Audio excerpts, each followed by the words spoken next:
இரண்டாவதாக இன்றைய நாளுக்கான இறைவார்த்தை மத்தேயு எழுதின நற்செய்தி நூல் 5ஆம் அதிகாரம் வசனம் 13, 14. இந்த வசனங்களே இந்த அதிகாரம் 1 முதல் 10 வாக்கியங்களை நாம் வாசித்து பார்த்திருப்போம், தியானித்திருப்போம். ஏனென்று சொன்னால் இது மலை பிரசங்கம், பாக்கிய வசனங்கள். அதுக்கு பிற்பாடு அங்கிருந்த அனைவரையும் பார்த்து ஆண்டவர் நம்முடைய வாழ்க்கை இந்த மண்ணிலே 2 விதமாக மற்றவர்களுக்கு இருக்க வேண்டும் என்று சொல்கிறார். முதலாவது உப்பு. 13ஆம் வசனம், நீங்கள் பூமிக்கு உப்பாய் இருக்கிறீர்கள், உப்பானது சாரமற்று போனால் இதனால் சாரமாக்கப்படும், வெளியே கொட்டப்படுவதற்கும் மனுஷரால் மிதிக்கப்படுவதற்குமே ஒழிய வேறு ஒன்றுக்கும் உதவாது சொல்கிறார். 14ஆம் வசனத்தில் பார்த்தா, நீங்கள் உலகத்துக்கு வெளிச்சமாக இருக்கிறீர்கள், மலையில் மேல் இருக்கிற பட்டணம் மறைந்திருக்க மாட்டாது. எனக்கு அருமையானவர்களே, நம்மை ஆண்டவர் ஏன் இது இந்த உப்புக்கும் ஒளிக்கும்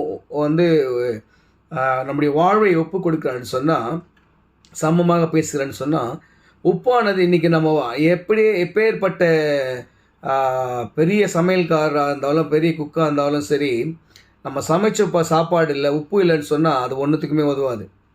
திரும்ப அது எப்படி உப்பு நம்ம போடலாம், எல்லாமே பண்ணலாம், ஆனால் அந்த உப்பு அந்த டேஸ்ட்டு கரெக்டாக இருக்குமானா இருக்காது.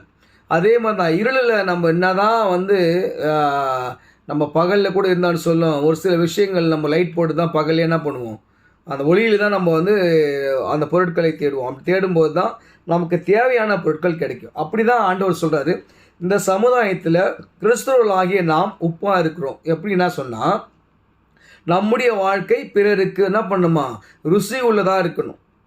நம்ம வாழ்வை பார்த்து நம்ம வாழ்கிற வாழ்க்கையை பார்த்து, நம்முடைய குடும்பத்தை பார்த்து அவர்கள் ஒரு கிறிஸ்தவர்கள் இப்படி இருக்க வேண்டும் என்று ஒரு ருசி உள்ளவர்களாக நம்முடைய வாழ்வை அவர்கள் உதாரணமாக எடுத்துக்கொள்ள வேண்டும்.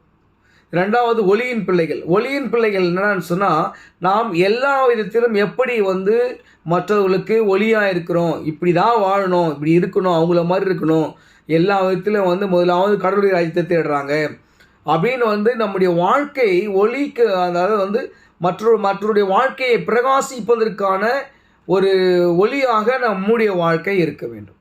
நம்முடைய சமுதாயத்தை நாம் சுத்திகரிக்க வேண்டும் என்று சொன்னால், இந்த சமுதாயத்திலே தீங்கு நிறைந்தது என்று சொல்லி நாம் பேசுவதை விட, அதை நம்முடைய வாழ்க்கையின் செயல்பாட்டு மூலமாக அதை மெழுகேற்ற வேண்டும், அதை நாம் பிரகாசிக்க செய்ய வேண்டும். அதுதான் ஆண்டவர் இங்கே சொல்கிறாரு, நீங்கள் உப்பாக இருக்கிறீங்க, இந்த சமுதாயத்துக்கு நீங்கள் தான் உப்பு, நீங்கள் தான் சாரம் மூட்டணும், நீங்கள் தான் டேஸ்ட்டே கொடுக்கணும், நம்ம தான் டேஸ்ட்டே கொடுக்கணும். அப்போ தான் இப்படி தான் ஒரு கிறிஸ்தவர்கள் வராங்கன்னா இப்படி தான் இருக்கணும் அப்படின்றத நம்ம எல்லாருக்கும் வாழ்ந்து காட்டணும். ரெண்டாவது ஒளி. நம்முடைய ஒளியை அவர்களை பிரகாசிக்க செய்யணும். எனக்கு அருமையானவர்களே, அப்படி நம்முடைய வாழ்வு நாம் மாற்றிக்கொண்டு கடவுளோடு உறவாடி வாழ கர்த்தர் கிருபை செய்வாராக.